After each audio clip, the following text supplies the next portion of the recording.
You are listening to the Disney Dream Girls, an unofficial Disney Theme Parks podcast, and this is show number 361 for the 9th of May 2021. Where dreams begin. Hello and welcome to this week's Later Than Usual Disney Dream Girls podcast.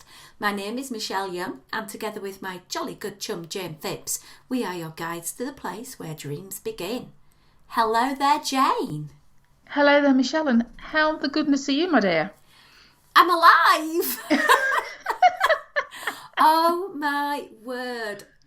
Don't let me move house ever again. I cannot believe how stressful the English system is for buying and selling houses. Literally, at 11 o'clock on the day we were meant to be moving, we'd started getting everything with the removal men onto the vehicle. We hadn't exchanged contracts, meaning that our buyer could still technically back out. We had visions of us trying to find a hotel that would accommodate 3 cats, because we didn't even know if we'd do the completion. Anyway, at 2:30, we'd boxed the house up. We still hadn't heard if we'd completed. We eventually did, and we got the keys to our new home at 3 o'clock. And wow, we had 4 hours of frantic activity with the removal men getting everything they could in the house.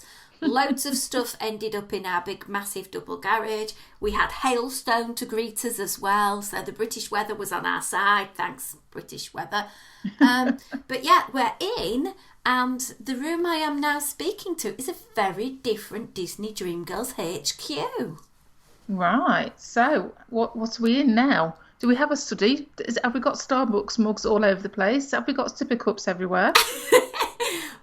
It's a bit of a different shaped room. It's a slightly smaller room, but Right. I've been able to get in 2 of the bookcases, where before I had 3.5 bookcases. So alas, my Starbucks mugs are no longer going to be on display in the study. And I feel like, going... But have we got somewhere else for them to go, though? Please don't tell me they're going to be boxed away and not to be seen. Oh, no. The plan is, later today, is I have got one of the bookshelves up in the kitchen, and they're going to be in the kitchen, which makes it a little bit user-friendly, because if I'm in the kitchen and I suddenly feel, oh, do you know what? I'd like a nice cuppa in my mug from Brisbane, I can just walk across the room rather than go up 2 flights of stairs. Very true. So they actually may see more use then. Absolutely. So in here, it's pretty much, this was one of the rooms that we've literally got as we want, apart from obviously decorating. So I've got all my, unofficial guidebooks on display in front of me, all my Disney reference books. I've got my Disney trash cans, some ornaments, some little treasures from my trips. I've got my Disney popcorn buckets and sippers up on display. I've got my 2-seater sofa with all my sort of like really nice Disney cushions from my trip. So it's looking pretty good. It's compact. It's not as big as before. You could just about squeeze a double bed in this room. So it's one of the smallest rooms in the house. But for a study, it is ideal, because if I just turn around, literally, I've got nothing but green fields and blue skies. The views are amazing up here, and I can't wait for my good buddy to come over and we can join a coffee face to face. It won't be long now, hopefully, all things being well, Michelle, we can actually do that. I was just thinking, you said at the top of this about not moving ever again. You do realise that in the short amount of time that we've known each other, this is the second move I've had to go through with you.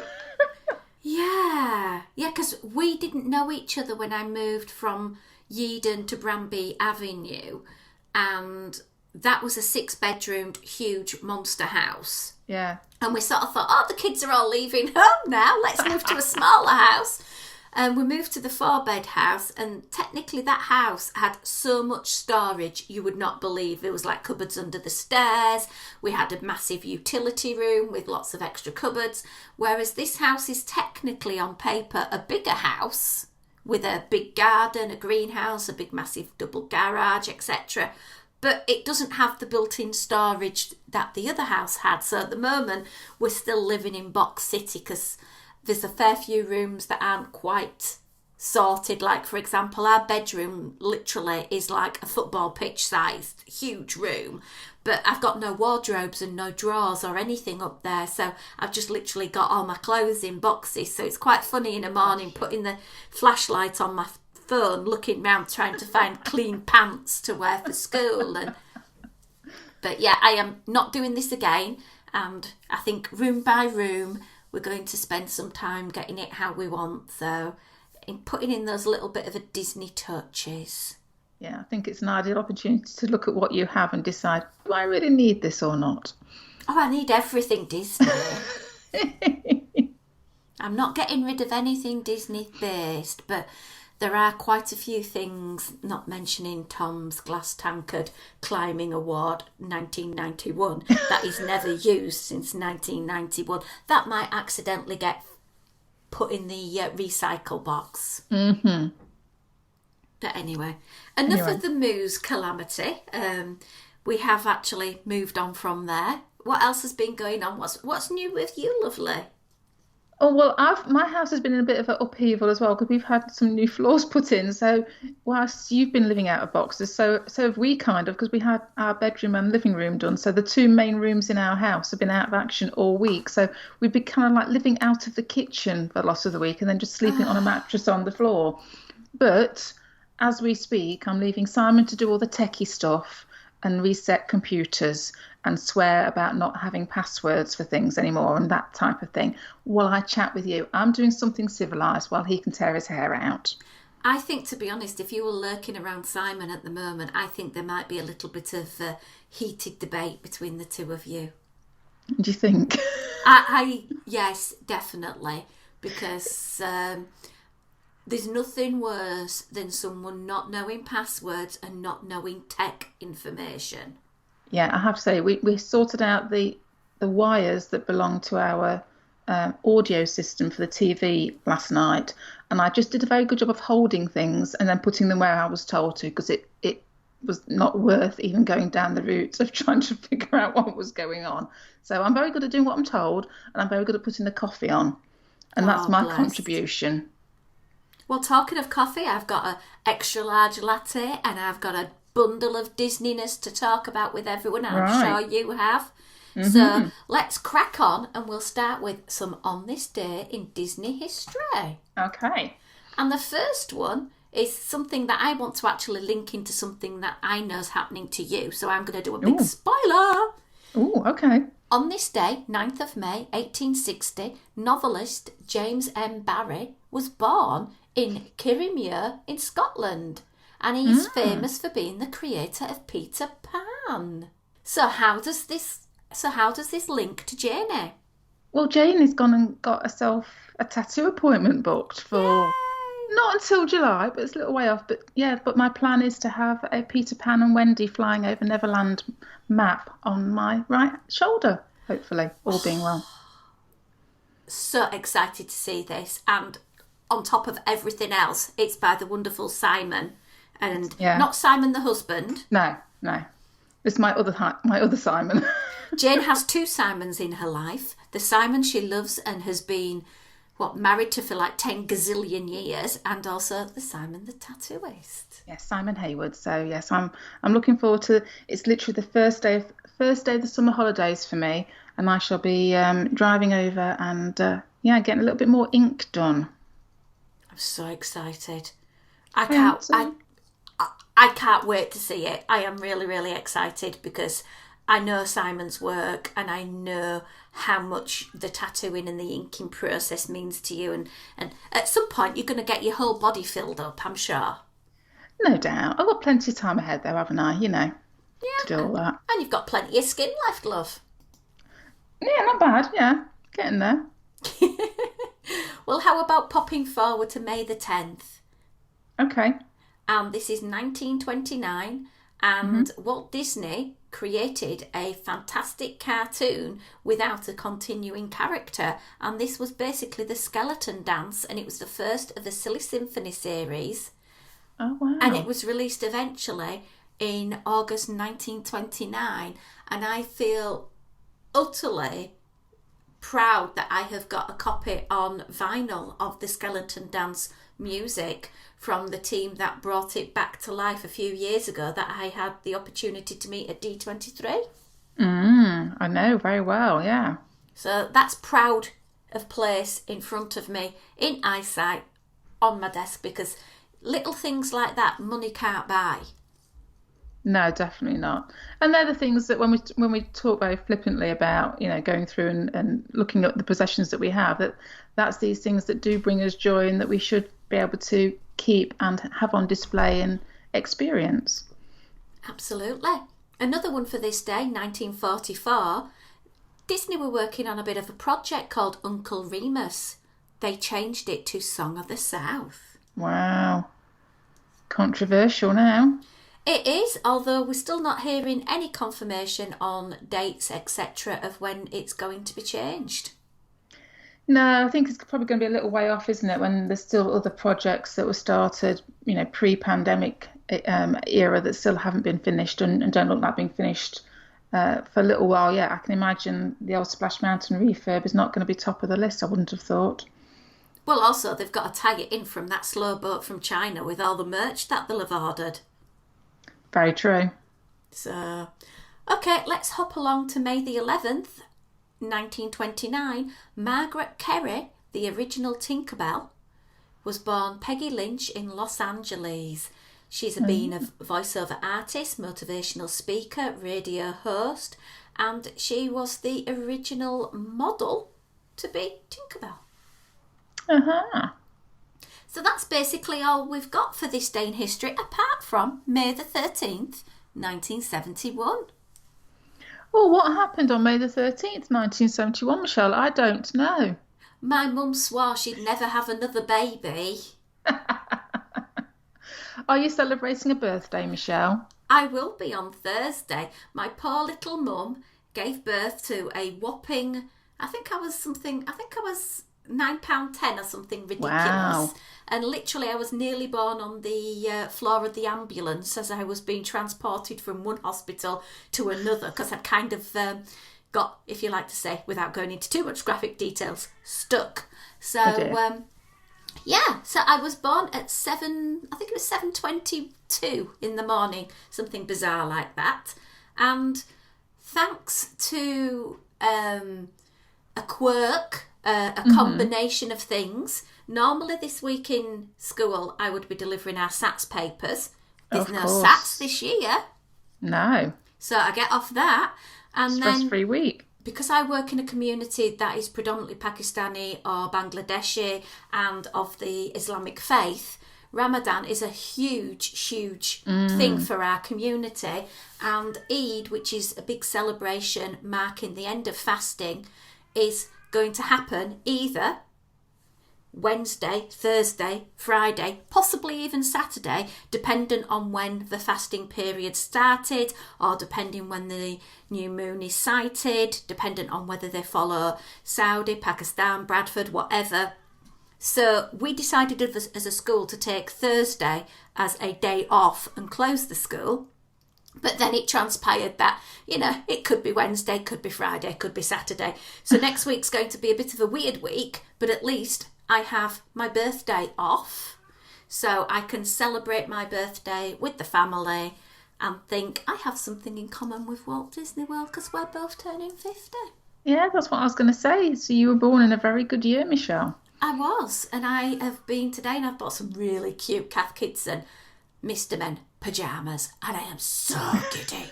They're an early birthday present from the Hubster, so I'm a very giddy girl this morning. Well, I think as you've started your birthday celebrations today, I think they should last all week then, Michelle. Well, do you know what, Jane? I think they might. Well, we only turn that age once, don't we? So, make the most of it. Well, I always say it's just a set of numbers. I don't feel 50. I definitely don't, in my opinion, look 50. And I certainly at times don't act 50. So, what's that adage about age is just a number or something, isn't it? I don't know. But yeah. Don't go by your age. Just do what you feel like you want to do. Absolutely. So, it would have been nice to have been able to nip over to Disneyland Paris and have a little wander around DLP and sort of think, I could have a quick weekend trip. But alas, that is not to be. Disneyland Paris is still closed.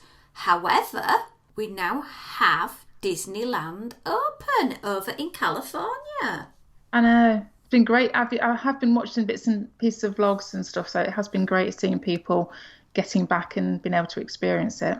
Our good friend Marla Chan went the other day and it was great. I caught a couple of her Facebook Lives and she did talk to me a little bit about the revamp of Snow White, and it looks so crisp, so brilliant.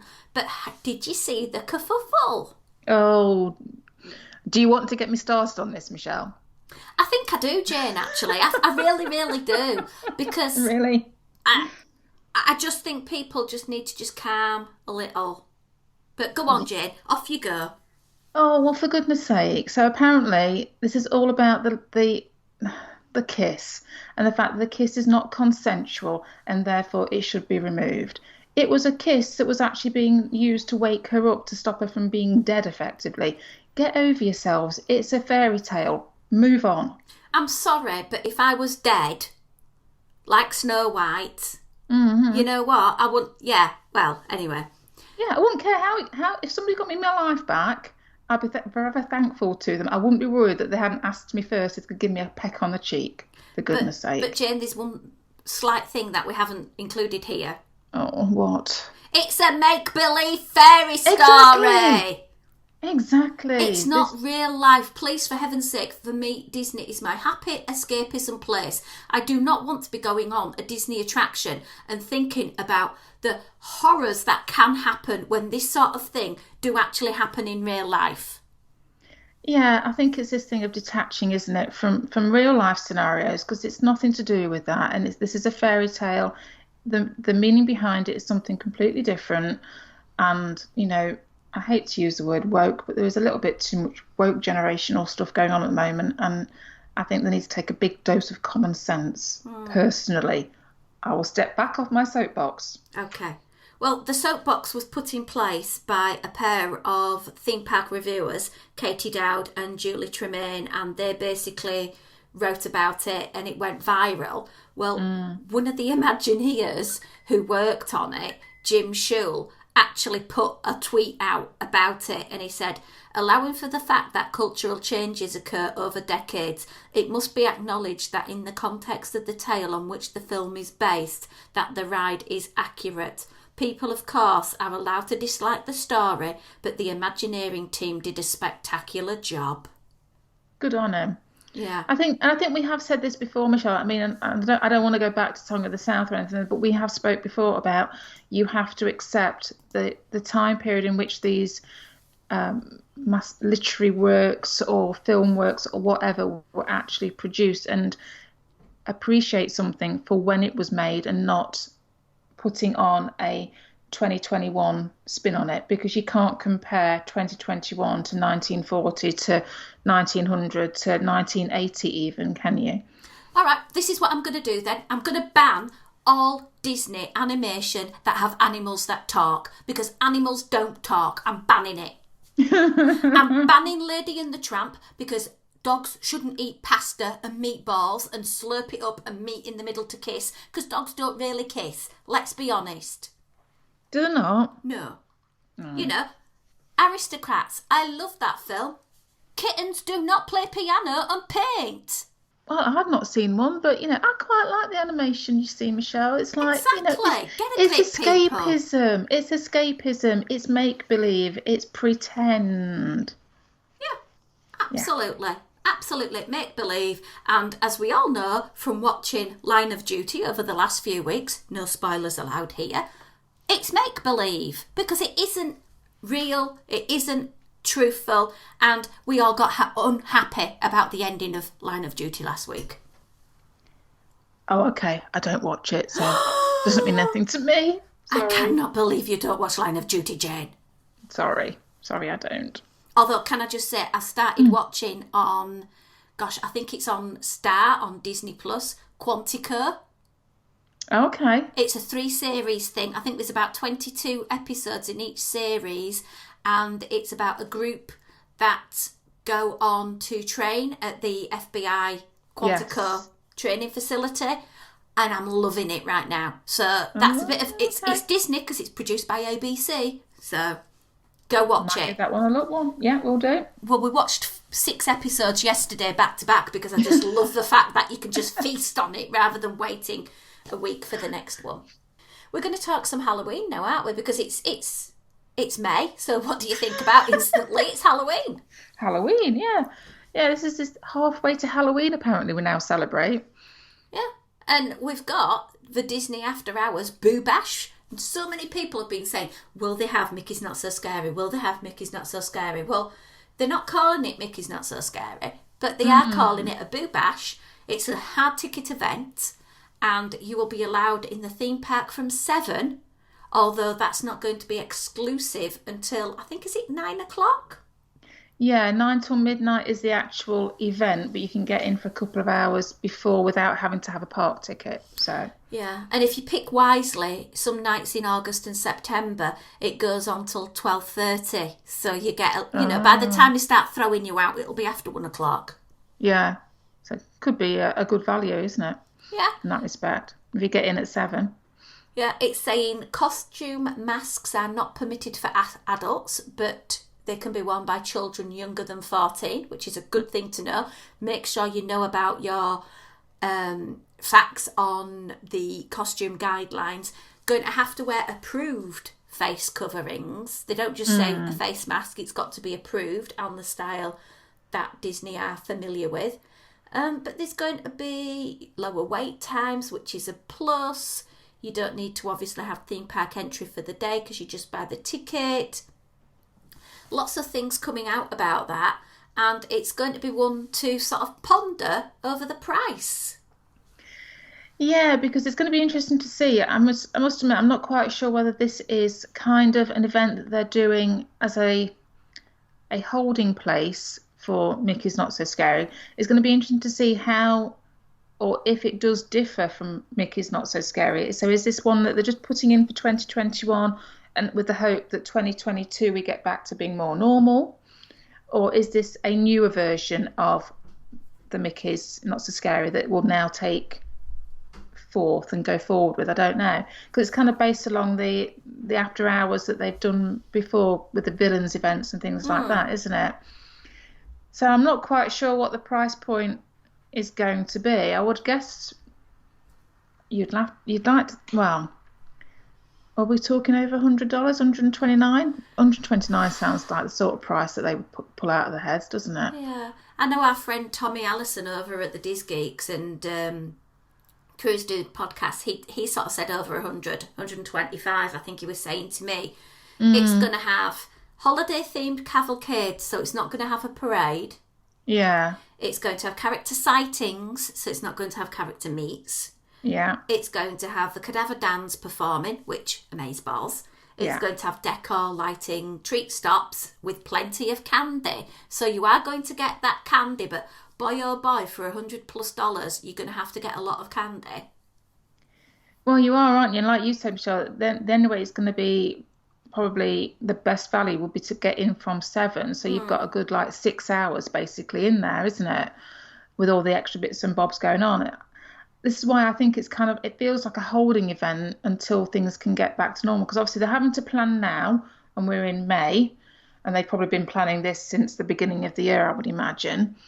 And it's that thing if they haven't got a crystal ball to look forward to see what restrictions, if any, are going to be in place in August through till October, because we know that just this week they've announced that the temperature screening is being halted for cast members. I think that was yesterday, the 8th of May, and then for guests from the 16th of May, they'll no longer be checking temperatures.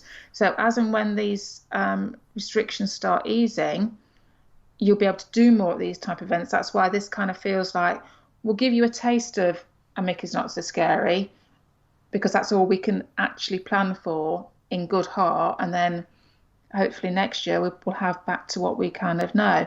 So that price point is going to be an interesting one, because if it's too close to what A Mickey's Not So Scary would have been, but you haven't got, like you've just said, the parade, and you haven't got the up close and personal meet and greets, which a lot of people for the Halloween party are going for those unusual meets and greets. Then it's going to be a tricky one to price. Can I just say just to remind you that the actual party is 9 p.m. to midnight, although some nights it'll be 9:30 to 12:30. So it's a 3-hour event, even though you can get into it from earlier on. Yeah. There's going to be none of those special activities till after 9 Till o'clock. after 9, yeah. So really, for 3 hours, I wouldn't be wasting my time going on the attractions. I'd be getting the candy, getting in the Cadaver Dams, and getting around and seeing those characters, because those are what's not going to be available before 9 o'clock. Yeah, yeah. Like I say, it's a tricky one. So have they tagged on the earlier admission into the ticket price so that you can have like a little bit of a mini theme park day before the fun starts at 9 to sweeten the deal with a price point, perhaps? Don't know. We won't know until they actually come out and tell us how much it's going to be. True. And neither of us will be going, so let's just be honest, we're not going to be going, so. No, but it's nice to think about it, you know. And again, can I just say, 10th of August for Halloween? You know. Yeah. It's getting earlier and earlier. It is, because wasn't last year around about the 17th, it was, or the year before, I should say, it was about the 17th or something, wasn't it? And it's like that thing of, as a British person going to the American park, and the majority of the time that I can go will be in the summer, I'm not sure if I want to be seeing Halloween decorations in the middle of my summer vacation.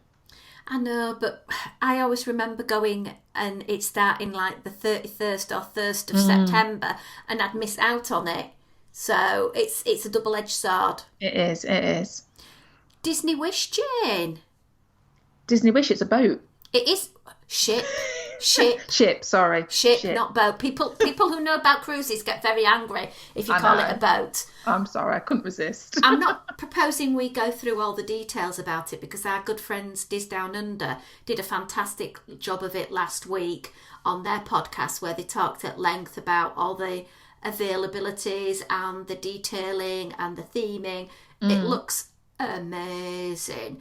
Early booking for Castaway Club members and select Disney guests begins May 17th, 2021. Oh, okay. Opens to the general public on May 27th, and it looks a fantastic ship, but I'm not there yet, because I'm not sort of thinking ahead to 2022 quite yet. Yeah, I was just going to say, when do the first sailings start? It's quite difficult to try and think that far ahead at the moment. I think with everything that we've been through in the past year, getting the confidence to take the plunge on something so far ahead is kind of a bit daunting. Yeah. But while we're talking about cruises... Yes, Michelle? I've booked a cruise. You haven't you not? I've booked a cruise where you get on the boat and you don't get off the boat until your cruise is over, which is a bit of a weird cruise. Yeah. And I just hope the weather's going to be nice for you. Well, I've tried to explain the concept to friends at work by saying, well, there's so much to do on the boat. Ship. I'm doing it now. There's so much to do while you're on board that really it sort of justifies it. And they said, oh, it's a lot of money. Well, I did some research, Janie, because I do like a good piece of research to sort of give a price point difference. Yeah. 4 nights in a UK caravan for the same time period would be £1,000. Right, okay. Okay, so then you're sort of thinking, well, that just gets you the room. There's no food, there's no entertainment, it's just a wobble box in a car park, basically. Then I was thinking about, well, what if you did a London break? So basically, similar level of quality hotel, £780. Again, no food, no entertainment. It's just your room. Okay. And then I thought, well, what about somewhere like the Great Wolf Lodge, which is in Anaheim, and it's got that, it's a bit like Center Parcs, but in the States. Okay. Kind of sort of, without the outdoory stuff, it's just basically a pool-based amazing place. Okay. That's working out at about £1,400. Right. Again, no food. No. So when you start thinking about it at that price point, for the 4 nights, you're looking at prices starting for 2 people round about £2,000. It goes up, obviously, or goes down slightly depending on the location of your cabin, whether it's got a veranda, a portal, or if it's an inside. But I think when you include the factor of everything that you're getting, I personally don't think it's a bad price. No, I think it's just that the cold hard light of seeing that amount of money on a piece of paper. Whew, yeah, it does take your breath away a little bit, doesn't it? And I don't it know how does. I don't know how it compares, because there are other cruise companies, are there not, that are doing a similar sort of thing. So these are these staycations around the UK. I don't know how it compares to them. And never having gone on a Disney cruise, or any cruise for that matter, I'm not really in a position to be able to turn around and say that one thing's going to be better than the other, or that you've got a comparable level of care and entertainment and food that you would get on a Disney. Because I don't know how they compare against each other. Yeah. I've done Disney and I've done a non-Disney. And the Disney is a premium product and it attracts that higher price point. So it is a little bit more than some of the other cruise companies that are out there. I feel for what I know I will get, I feel it is justified for me because I know I will have an amazing time. I feel that what's offered will be amazing. And I'm going with the acknowledgement that, yeah, I'm going to have to wear a mask. Yes, I'm going to have to be vaccinated. Yes, I'm going to have a PCR test and a lateral flow test before I get on that ship, which I know for some people, the idea that they've got to be vaccinated to go on the ship has been, there's been a few friends of mine have said to me, I feel it's quite discriminatory because I can't go because of my health reasons, etc. But for me, the only way I would feel comfortable going on such a trip is knowing that Disney have taken all of those safety measures to make it as safe as physically possible, because the last thing I want to do is go on a ship and end up catching COVID. Yeah, it's a very tricky one, Michelle, and as we've said before, this little show isn't the platform for political debate over Absolutely not. COVID, what we should and what we shouldn't do. So it's a hard one because you can see it from both points of view. If you can't get a vaccine for whatever reason, whether it's through medical reasons, the age that's currently getting vaccines in this country, or through choice as well. So it's a tricky one, and the old adage is they're not going to please everybody all of the time. Anyway, I am very excited about going because Good. I'm excited. My good buddy, my travelling buddy, Caroline Gray, is incredibly excited. She has never done a Disney cruise before. She is over the moon, really, really giddy about it. We have got so many things on board the ship to be really thankful and excited about. There's going to be some special moments with Disney characters. I imagine that it is going to be quite a physically distanced meet where they may be on one of the sort of balconies and you can sort of like angle a selfie in. There is going to be some Frozen fun as well, which is going to be quite excited. There's going to be, on the 4 night, there is going to be a variety act. Please be burlesque. Please be burlesque. I don't think it will be because it's Disney. I don't think so. And there's going to be one of their West End quality musicals and it'll be replayed over 3 of the nights because I'm on the 4 nights so that everyone gets the opportunity to see it. 3 different restaurants to be able to eat at as well, and some R&R, which I think is, ever-changing scenery. It may just be sea. We might not get close enough to coast, but I don't care. I think one thing to think about actually would be, as this is the first time that it's happened in the UK, that Disney have come to us and said, "Hey, here's your chance to experience a little bit of Disney close to home without having to leave the country effectively." It would be nice to think that this is something that they could look to do in future years, with maybe a little bit more of being able to get off the boat, ship, on occasion. But if it's worked well for them and they've had the uptake and the interest in it, which by all accounts I think they probably have, perhaps it would be something that they could add to their portfolio of Disney experiences. Absolutely. We shall see what happens in the future. Well, lovely. I think we've had a fantastic little bit of a catch up about what's been going on over the last couple of weeks. There is one more little glimmer that might happen over the next few days. Operation Grandma. So I can't get over the fact, Michelle, that you're going to be a grandma. I know.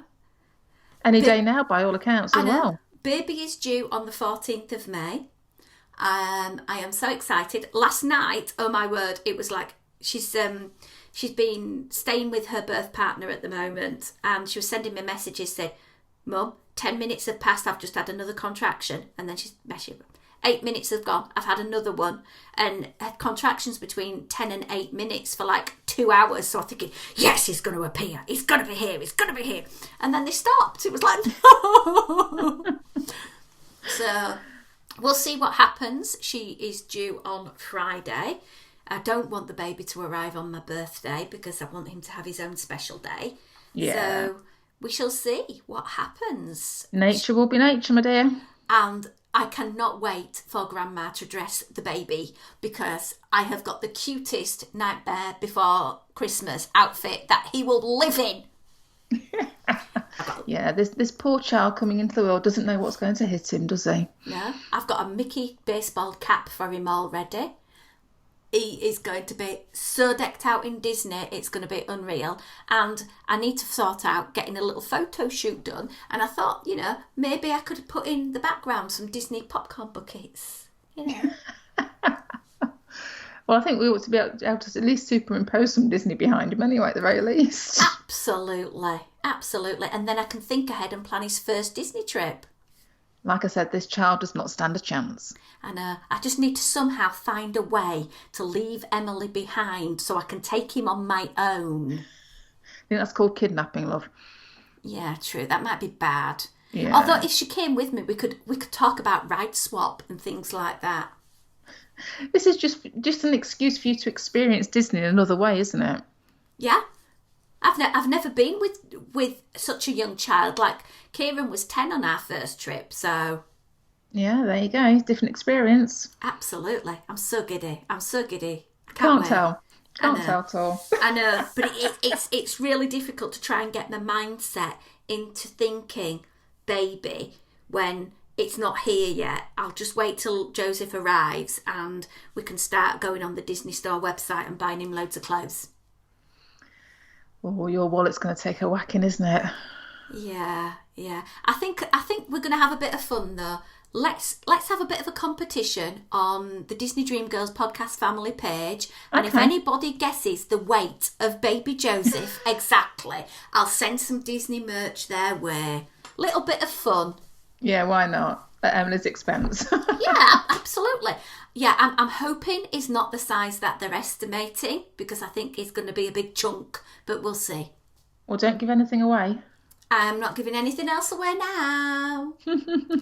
Right, lovelies, I hope you have enjoyed our banter from this week's show. We certainly have enjoyed bringing it to you. It's been a bit of a weird couple of weeks not doing a show last week, but literally I had no Wi-Fi, I had no desk put up, it physically wasn't going to happen. Jane had skirting boards flying round her ears, the lot. If you want to find more from us, you can find our travel reminiscences over at our Instagram page at DisDreamGirls. We will tweet out on Twitter at DisDreamGirls as well. We have some show notes on our website, DisneyDreamGirls.com.